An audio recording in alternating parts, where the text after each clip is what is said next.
Purihin natin, palakpakan natin yung ating Panginoon.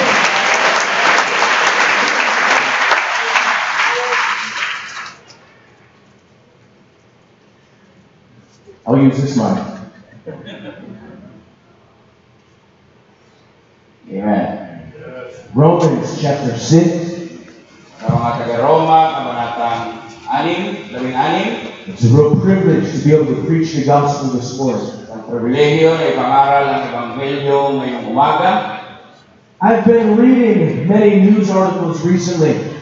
Maraming siyang nabasa mga artikulo sa kahayugan itong mga nakaraang araw. About addiction. Lalo-lalo na patungkol sa pagiging sugapa. People these days are consumed in addiction. Ang mga tao sa ating panahon ngayon ay nilalamon na ng kanilang pagiging gapos. In every city, in every nation on the earth, people are completely addicted. Ang bawat lungsod at bawat bansa sa buong sanlibutan ng mga tao ay lubusan ng nagiging gapos o bihag. But this is not about heroin or cocaine. Ngunit hindi natin pinag-usapan rito ang cocaine o ang heroin. We're not talking about people on the streets who are addicted to drugs or alcohol. Hindi natin pinag-usapan yung mga tao sa lansangan na sila'y gapos o sila'y gapos ng mga pinagbabawal ng gamot. I've been reading about people who are addicted to their technology. May mga tao, ang nabasa niya sila'y gapos o bihag sila ng teknolohiya. Right now, people are thinking, uh-oh. Why would you preach that at a conference? Bakit yan ipapangaral mo sa konferensya? Because you need to hear it. Sapagkat kailangan mo marinig. People right now, you're trying to hide your cell phone. Kaya ngayon, biglang tinago niyo ang inyong mga cellphone. You're afraid we're going to take a cell phone offering. Takot kayo, baka sa offering natin ang kunin natin ang mga cellphone. I tell you what, it might change your whole life. Pero baka mabago ang inyong buong buhay. Amen. Romans chapter 6. Romans 6.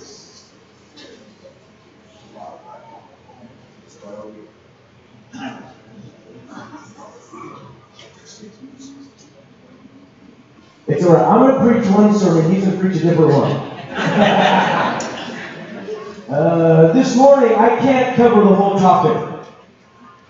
But I can talk a little bit about this. Amen. Pag-usapan natin ito, hindi niya pag-usapan ang lubusan ang pag-usapan ito, pero pag-usapan natin ito. In Romans 6, verse 16, he says, "Do you not know that to whom you present yourselves slaves to obey, you are that one's slaves whom you obey, whether of sin leading to death, or of obedience leading to righteousness." Hindi ba ninyo nalalaman na kung kanino ninyo inihandog ang inyong mga sarili na pinakaalipin upang tumalima ay kayo'y mga alipin niya o inyong kinakalima, maging sa kasalanan sa ikamamatay, maging sa pagtatalima sa pagiging matuwid. And let's talk first about the choices of bondage. Nais natin pag-usapan muna ang mga gumagapo sa iyo ay iyong pinili. Addiction always begins with a choice. Ang pagiging alipin o ang pagiging gapos ay palaging nagsisimula sa iyong pagpili. There's a wrong idea that somehow addiction jumps out and gets you. At meron tayong kaisipan na ang pagkagapos ay ginagamba ka at ikaw ay ginagapos. But our scripture says, "To whom you present yourselves slaves." Pero ang sinasabi ng ating kasulatan, kung kanino mo hinandog ang iyong sarili o isinuko ang iyong sarili, doon ka magiging alipin. That word means to hand yourself over to someone. Ang ibig sabihin nun, ibinigay mo ang iyong sarili sa isang tao. That is the picture of addiction. Yan ang larawan ng pagiging sugapa. We make choices about our behavior that ensnare us. Tayo ang pumili ng kinalabasan ng ating pag-uugali na ito ang dumaya sa atin. See, nobody chooses to be an alcoholic. They just choose to drink. Walang pumili na sila maging alcoholic o sugapa sa mga nakalalasing na inumin, pero pinili nilang uminom. Nobody chooses to be a drug addict, but you choose to dabble with drugs. Walang pumili na sila'y maging sugapa sa mga droga, pero pinili nilang tumira ng droga. But the new drug today is electronic. Ngunit ang bagong droga sa ating panahon ay electronic. Now I understand technology is a great blessing. Naunawaan naman niya na ang teknolohiya ay malaking pagpapala. We have access to information and tools because of technology. Meron tayong access o nakakapunta tayo o nagiging kasangkapan natin sa mga bagay-bagay dahil meron tayong teknolohiya. I use technology and I love technology. Ginagamit din niya ang teknolohiya at siya nagpapasalamat sa teknolohiya. But the danger is many people have allowed technology to replace things that are not replaceable. Ngunit ang problema, maraming mga tao, pinayagan nila ang teknolohiya na palitan yung mga bagay na hindi naman pwedeng palitan. How many parents do we have here this morning? Ilan ang mga magulang dito ngayong umaga? Oh, there's more than that. But think about parents and technology. Isipan natin ang patungkol sa mga magulang at teknolohiya. We don't teach our kids to be quiet anymore. We just give them a video game. Hindi na natin tinuturuan ang mga anak natin na maging tahimik. Ang gagawin na lang natin, bigyan ng mga video games. We've replaced parenting with a cell phone. Pinalitan na natin ang pagiging magulang sa pamamagitan ng mga cellphone. Right? We're not going to teach them to be quiet at church. We're just going to give them a game to play. Hindi na natin sila tuturuan maging tahimik sa loob ng iglesia. Bibigyan na lamang natin sila ng games para kanilang laruin.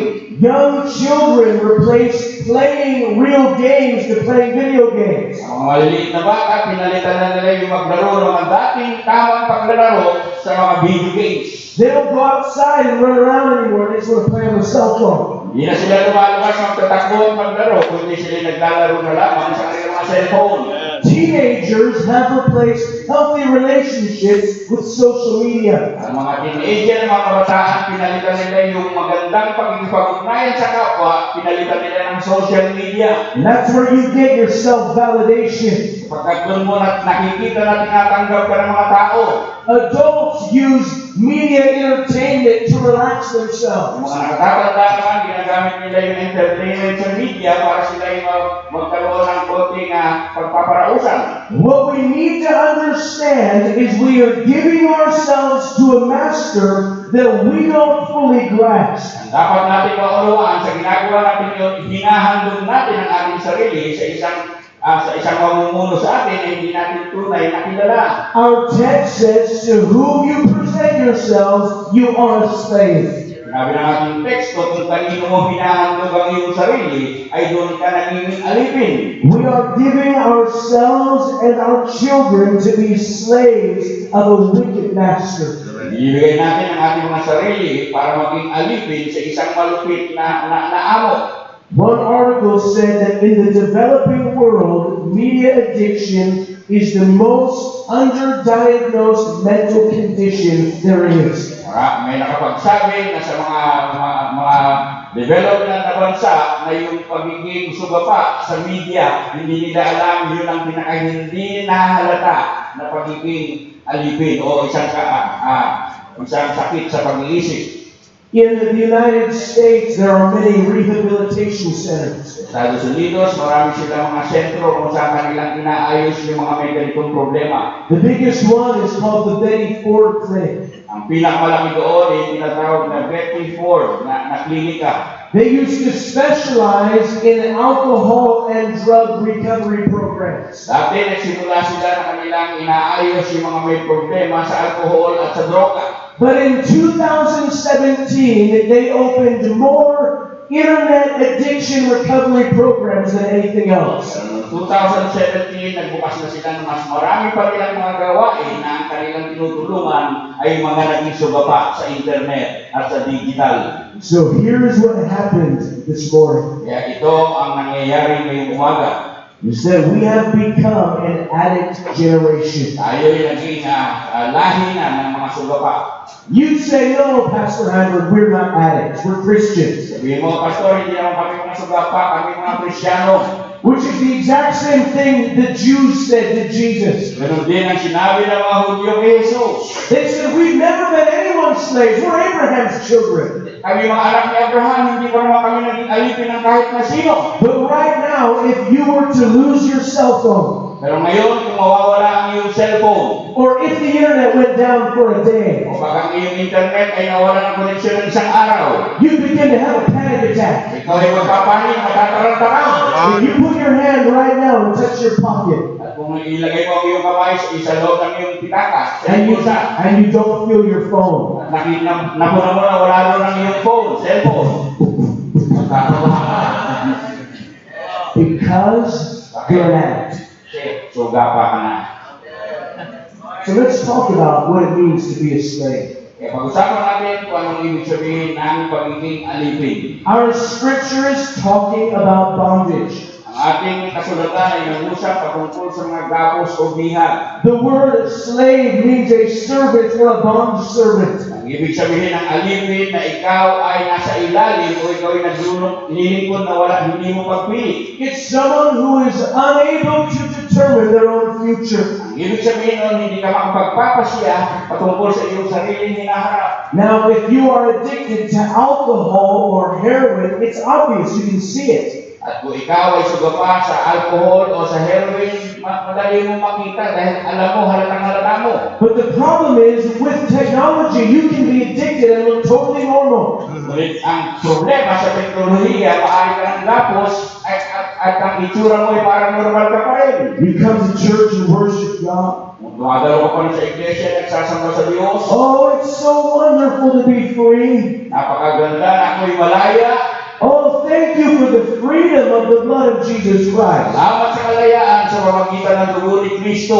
But your pastor starts talking about social media or your cell phone. Pero ang pastor ay magsisimulang mangaral patungkol sa social media at ang iyong cellphone. And this spirit rises up within you. At ang espiritu ko ay umaalsa sa iyo. And it begins to make decisions for you. At itong gumagawa ng pagpapasya para sa iyo. And the problem is, because it doesn't look bad on the outside, we don't ever deal with it on the inside. Ngunit ang problema dahil hindi naman mukhang masama sa panlabas, kaya hindi natin tinutukoy sa ating loob. So bondage begins with what they call a response mechanism. At ang pagkagapos o ang pagkabihag, sabi nila, ito'y nagsisimula sa ating mekanismo ng pagtugon sa bagay na iyon. That means that we train ourselves to react in a certain way. Ang ibig sabihin nun, tinuturuan natin ang ating mga sarili o sinasanay natin ang ating mga sarili na tumugon sa isang paraan. Now this is easy to see in the physical world. Madaling makita ito sa larangan ng pisikal. If you have an injury in your body, the doctors might give you pain medication. Kung meron kang bahagi ng katawan na nasaktan, maaaring bibigyan ka ng gamot ng isang doktor. But if you take that medication for too long, it will change something in your body.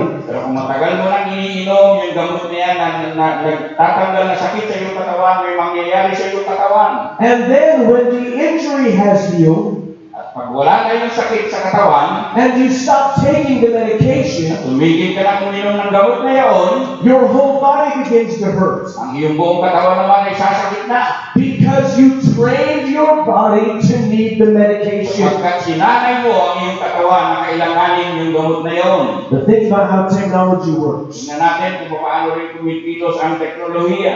If your children are being noisy, Kung ang inyong mga anak ay nagiging maingay, maybe in prayer meeting, dahil sa panalangin, or in the restaurant, sa mga restaurant, or in the car, sa loob ng kotse, you tell them you need to be quiet. sabihin mo kailangan ka tumahimik. But of course, they're not going to be quiet because they're children. Siyempre, hindi sila tatahimik dahil bata. So they keep making noise. Patuloy sila mag-ingay. You need to be quiet. Kailangan ka tumahimik. If you're not quiet, I'm going to paddle you. Kung hindi ka tumahimik, papaluin kita. But they keep going. Eh, magpapatuloy pa rin. So then finally, you give them the phone or the tablet. Kahuli-hulihan, nasuntukan mo, bibigyan mo lang pala ng tablet o ng telepono. And I want you to think about what's happening. Pero Isipin ninyo kung ano nangyayari. You did not teach them to be quiet. Hindi niyo sila naturuan maging tahimik. You actually taught them that if they will be disobedient, that they get the phone. At itinuro mo sa kanila, lalabagin kailangan nila makukuha nila ang gusto nila. You are training them to be addicted. Tinuturuan mo sila na sila yung maging sugapa. They don't understand that consciously, Hindi naman nila naunawaan yun sa kanilang murang pag-iisip. but you are teaching them. Pero tinuturuan mo sila. What about adults? Ano naman yung tipik na nakatatanda? When you get home from work, Pag uwi mo galing sa trabaho, you're tired, pagod na pagod ka, you just want to relax. gusto mo magpahinga, Well, if you go on the internet to watch some stupid video, nanonood ka sa internet ng mga video na puspos ng kamangmangan. oh look, it's a cat. O pusa. Think about what you're doing to your brain. Tingnan mo kung anong ginagawa mo sa iyong pag-iisip. You are training your brain to need digital media to relax. Sinasanay mo ang iyong pag-iisip na kailanganin ng media para ikaw ay magkaroon ng magandang panahon. Think about people who are involved in social media. Yung mga tao naman masyadong sangkot sa social media. I used to think that the danger of social media was that you would create wrong relationships. Dati akala niya pinakapanganib lang ng social media ay baka magkaroon ka ng maling pakikipag-ugnayan. But it's actually much bigger than that. Pero mas malaki pala doon ang problema. Think about a teenage girl for a moment, Tingnan natin ang isang kabataang babae or a middle-aged mother. o isang nanay na nasa tamang edad na. Because moms are on social media too. Kasi yung mga nanay dyan nasa social media rin. You're having a bad day, Masama ang iyong naging araw, so you put your makeup on, nag-makeup ka, and you take a selfie, kumuha ka ng selfie, but you know the right angle, right? at alam mo yung magandang angulo ng mukha mo kung saan ka maganda. And you post it. Ipinost mo, nilagay mo. But what happens? Ano mangyayari? Somebody looks at the picture and they hit like. At meron nakakita ng iyong larawan, ilalike nila. Whoop. And it's like a shock in your spirit. Na parang ito ay isang bagay na dumating sa iyong espiritu. I'm validated. Oh, gusto pala nila ako. One of your friends says, "You're so beautiful." Meron pa nagsabi, ang ganda mo naman. But what happens is you get validation from a stranger on the internet. Ngunit ang problema dyan, merong mga nagugustuhan ka ng mga tao na estranghero sa internet. And you have retrained the psychology of your brain. Na tinuruan mo ang iyong pag-iisip, You can no longer get satisfaction in a normal relationship. na hindi ka nasisiyahan sa tamang pag-ugnayan lamang. If your husband says, "Oh honey, you look pretty today," Pag sinabi ng iyong asawa, ang ganda mo ngayon. well, that can't compete because 20 people just told you online. Wala yun, dahil yung 20 nagkagusto sa iyo, pero puro mga sinungaling. And so addiction will change the person. Eh, pagiging sugapa, kabaguhin niya ng katao, ng isang tao. In our scripture, it says, "You become that person's slave." Sinabi ng ating kasulatan, ikaw ay magiging alipin ng tao niyon. In other words, there is a fundamental change in your nature. Ibig sabihin, mayroong pangunahing bagay na mababago sa iyong kalikasan. There's a book that I recommend you read. It's called Glow Kids. At meron din siyang aklat na nabasa, ang pangalan ay Go Kids. It said clinical research connects screen technology with psychiatric disorders. Merong pag-aaral sila research na sinasabi na yung pagtingin sa screen, sa ilaw ng screen, ay merong nangyayaring bagay sa pag-iisip ng tao. ADHD, addiction, anxiety. ADHD, yung pagiging sugapa, at yung anxiety, yung masyado nababahala, Depression, increased aggressive behavior, and even psychosis. depression, yung nanlulubaypay, at yung nagiging agresibo masyado, at marami pang problema sa pag-iisip. And perhaps most shocking of all, At ang pinakanakagugulat sa lahat, when they would do brain scan analysis, at pag gumawa sila ng brain scan, pinag-aralan yung utak ng mga tao may ganong problema. young children that used screen technology too much, Yung mga maliliit na bata na gumagamit ng screen technology masyado, it damaged their brain in the exact same way that cocaine does. nasisira ang kanilang pag-iisip sa eksaktong paraan na sinisira ng cocaine. So you need to think twice before you buy your kids a tablet. Kaya mag-isip kayo na maigi bago nyo bilihan ng tablet ang inyong mga maliliit na anak. What happens is this reprograms our entire personality. Nangyayari dyan ay binabago ang pag-iisip o ang ating buong pagkatao. Listen, I understand there are bad things on the internet. Oo, naunawaan niya may mga masasamang bagay sa internet. There's pornography and all kinds of filth. Naroon ang pornografiya, naroon lahat ng uri ng basura. But even if you protect your children from all of the filth, Pero kahit na ingatan mo, protektahan mo ang iyong anak mula sa lahat ng nabanggit na basura, it is the media itself that is doing possibly the greatest damage. yung media mismo ang gumagawa ng pinakamalaking paninira. There are people here right now, May mga tao sa ating kalagitnaan ngayong umaga and you cannot survive without your daily dose. na hindi ka na maaaring mabuhay na hindi mo natitira yung iyong pang-araw-araw na pangangailangan. You have to look at some funny pictures or some silly video. Kailangan mo tignan yung mga nakakatawa mga larawan, nais mong manood ng mga nakakatawa mga video. Let's talk for a minute about Christian media. Pag-usapan naman natin ang tinatawag na Christian media. I don't know how it is here, but in the United States, there's a lot of Christian videos. Ewan niya rito, pero sa kanila sa Estados Unidos ay napakaraming mga video ng mga ang gumawa ng mga Kristiyano. We have these Christian children's cartoons. Meron silang mga cartoons na gawa ng mga Christian, ang mensahe marahil ay Christian. Veggie tales and all kinds of nonsense. Lahat ng mga cartoons na yun na walang kabuluhan.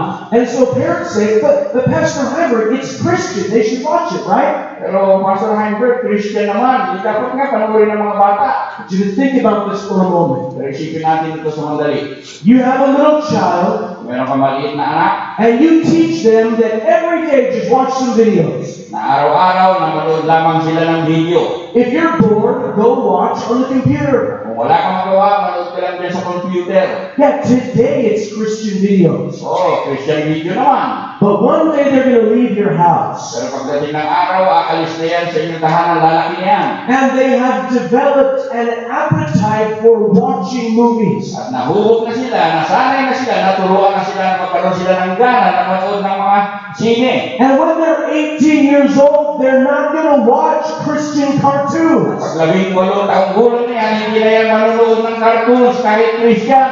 But you have trained them that it's okay. Ngunit sinanay mo na sila, naturuan na sila na ayos lamang. You've reprogrammed their brain to watch media. Naprograma mo na ang kanilang pag-iisip na sila manood ng media. Here's the tragedy that I've seen. Itong malungkot na kanyang nakita. It's men when they're very young. Ang mga lalaki, pag sila'y bata pa, You know, it's innocent.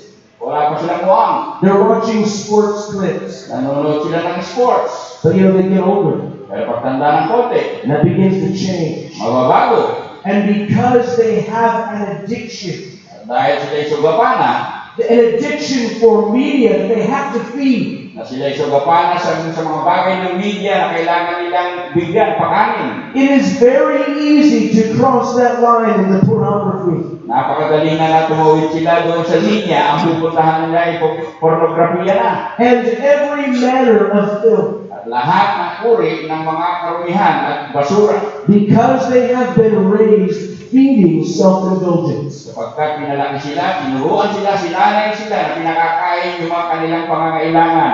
Here's the tragedy, is that it will derail their lives. Ang problema rito, ang trahedya rito, ito ay malilihis ang kanilang mga buhay.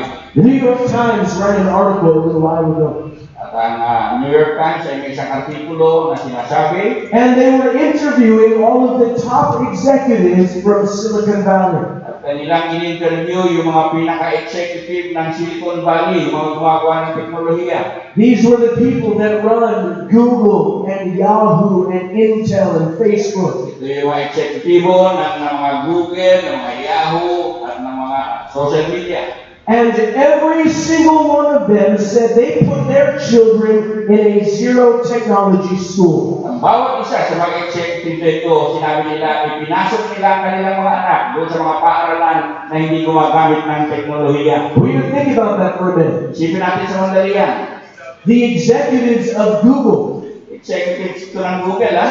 When their children go to school, Papasok na sa paaralan ng kanilang maliliit na they put them in a school that does not have digital technology. pinapasok nila yung kanilang mga anak na hindi sa mga paaralan na hindi gumagamit ng teknolohiya. There's a reason for that. Dahil alam nila may dahilan para dyan. It'll affect their education. Alam nila na maapektuhan ang pag-aaral ng kanilang anak. In the United Kingdom, they did a study last year. Sa Inglaterra, gumawa sila ng pag-aaral kamakailan lamang. They went into a school and they took out everybody's cell phone. Pumasok sila sa isang paaralan at kinuha nila lahat ng cellphone ng mga mag-aaral. And immediately the test scores went up. At kagad yung mga score nila sa kanilang mga examen ay tumaas. Some of them as high as 14%. At ang ilan sa kanila tumaas ng 14%. This will affect people's social life. Maapektuhan din ang pati ang pakikipag-ugnayan ng mga tao. Technology will affect your spiritual life. Ang teknolohiya ay maaaring maapektuhan ang iyong spiritual na buhay. Case Western Reserve University in the United States. Sa Universidad sa Estados Unidos, They did a study that says that digital addicts are at a higher risk for unhealthy behavior. nabi nila yung mga sugapa, yung mga addict sa digital ay mas mataas ang probabilidad na sila ay magkaproblema sa pag-iisip. By the time they're 18, they're twice as likely to have tried alcohol. Pagdating nila ng edad na 18 taong gulang, mas mataas ang probabilidad na sila ay magiging manginginom. 41% more likely to use illegal drugs. 41% mas mataas na probabilidad na sila ay gagamit ng droga. 3.5 times more likely to have had sex. 3.5 ulit na mas mataas ang probabilidad na sila ay makikipagtalik ng maaga. And 90% more likely to have had 4 or more sexual partners. 70% ang probabilidad na mas mataas na sila ay makikipagtalik sa 4 na kasama.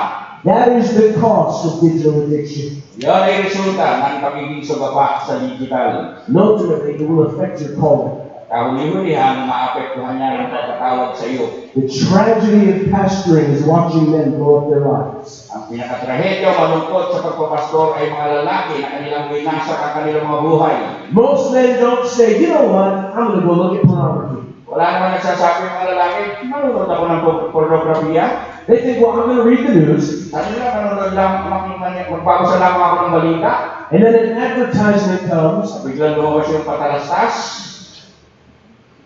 Nobody's looking, I'll watch this. Wala naman nakatingin, matingnan nga, panoorin mo nga. And it begins to draw them in. Pinapapasok ka, inaakit ka. See, it should have started long before that. Kaya nag-umpisa yun na malayo pa bago doon. When they could restrain themselves before they got to that point. Kung napigilan mo na sana ang iyong sarili na hindi ka na dumating sa puntong yaon. Maybe it doesn't even lead into sin. Marahil hindi sana na itulang ka sa kasalanan. But you spend your whole life in the meaningless. Sapagkat ginugugol mo ang iyong buong buhay sa mga bagay na walang kwenta. Instead of reading the Bible or learning some ministry, you're just watching a video. Halit na binabasa mo ang Biblia, nag-aaral ka ng mga bagay na sa ministeryo, ang pinanonood mo ay video. You're wasting your life. Sinasayang mo ang iyong buhay. Imagine with me, Sipin natin ito. how many hours are wasted Ilang mga oras ang naaaksaya in the world today sa ating daigdig ngayon because of the internet. dahil sa internet. So let's talk about the choices of freedom. Piliin ang pag-usapan naman natin ang pagpili natin ng kalayaan. We have to go back into our scripture and get the full picture. Pabalikan natin ang ating kasulatan upang ating makita ang buong larawan. He said, you are slaves of the one you obey, whether sin leading to death or obedience leading to righteousness. Sabi dito na kayo nagiging alipin sa inyong tinatalima, maaaring ito ay sa pagtatalima sa kasalanan o sa ikamamatay o sa katuwiran. Then he says, but God be thanked that even though you were slaves of sin, you obeyed from the heart the doctrine to which you were delivered. Sinabi naman, datapon salamat sa Diyos na bagaman kayo'y naging mga alipin ng kasalanan, kayo'y naging mga matalimahin sa puso doon sa uri ng aral na pinagbigyan sa inyo. And being set free from sin, he became slaves of righteousness. Yamang pinalaya kayo sa kasalanan ay naging mga alipin kayo ng katuwiran. Listen, the heart of our text is actually about deliverance. Ang pinakapuso ng ating teksto ay patungkol sa pagpapalaya. It's about transformation. Ay patungkol sa pagbabago. Listen, you can be set free this morning. Maaari kang mapalaya ngayong umaga. You can be delivered from this technological bondage. Maaari kang mapalaya sa gumagapos nito na teknolohiya. But the challenge will be to make the choices of freedom. Ngunit ang hamon ngayong umaga, piliin mo ang kalayaan. Verse 19 of our text. Talatang 11 ng ating teksto. He says, just as you presented your members as slaves of uncleanness, so now present your members as slaves of righteousness. Sapagkat kung paano inyong inihahandog ang inyong mga sangkap ng katawan na pinakaalipin ng karumihan at ng lalong-lalong kasamaan, gayon din ihandog ninyo ngayon ang inyong mga sangkap na pinakaalipin ng katuwiran sa ikababanal. There's two choices you've got to make. Dalawang pagpili ang maaari ninyong gawin. The first is a choice to leave. Ang una ay piliin mo na ikaw ay umalis. Our scripture says, choose a different master. Sinabi ng ating kasulatan, piliin mo ang ibang Panginoon. That means you're going to have to identify some things in your life. Ibig sabihin, dapat mong kilalanin ang ilang mga bagay sa inyong buhay. You're going to have to eliminate some things in your life. May mga bagay na dapat mong alisin sa inyong buhay. Are you using technology to babysit your children? Ginagamit niyo ba ang teknolohiya na ito ang magiging pinakabantay sa inyong mga bata? If so, get rid of it. Kung gano'n ang tinagamit ko, alisin ninyo. Can I tell you what makes kids be quiet? Alam niyo ba na papahimik sa mga bata? There's some moms in here going, May mga nanay dito. Ano po naman? it's a big swat on the butt.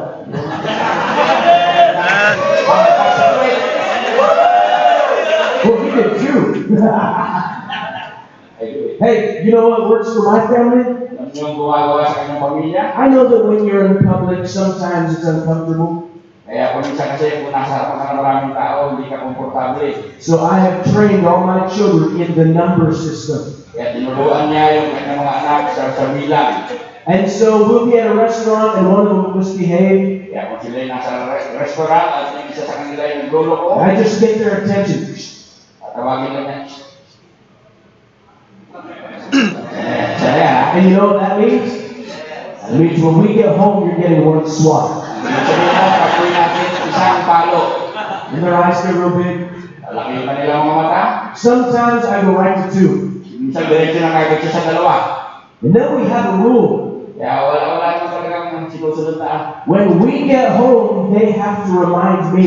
At pagkuhin nila, sila pa magpapaalala sa kanya. And if they don't, the number gets doubled. At pag hindi nila pinaalala, madodoble yun.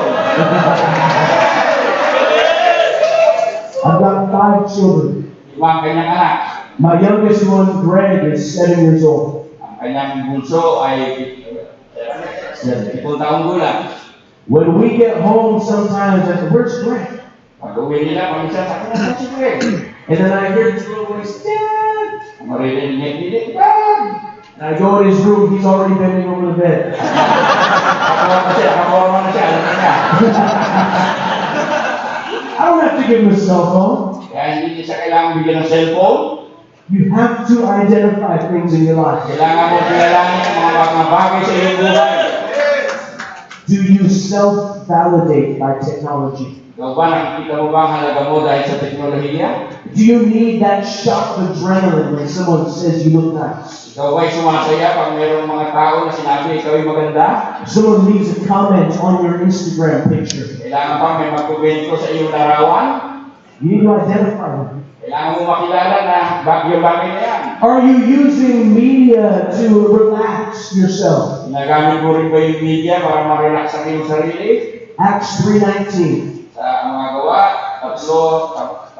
3:9. It says, repent and be converted. Sinabi ron, magsisi kayo at magpalit loob. Your sins may be blotted out, upang mapawi ang inyong mga kasalanan, and times of refreshing may come. magkagayon magsidating ang mga panahon ng kaginhawaan. You know what that word refreshing means? Alam niyo ba yung salitang kaginhawaan? It actually comes from the word to catch your breath. Ang ibig sabihin noon yung makahinga ka.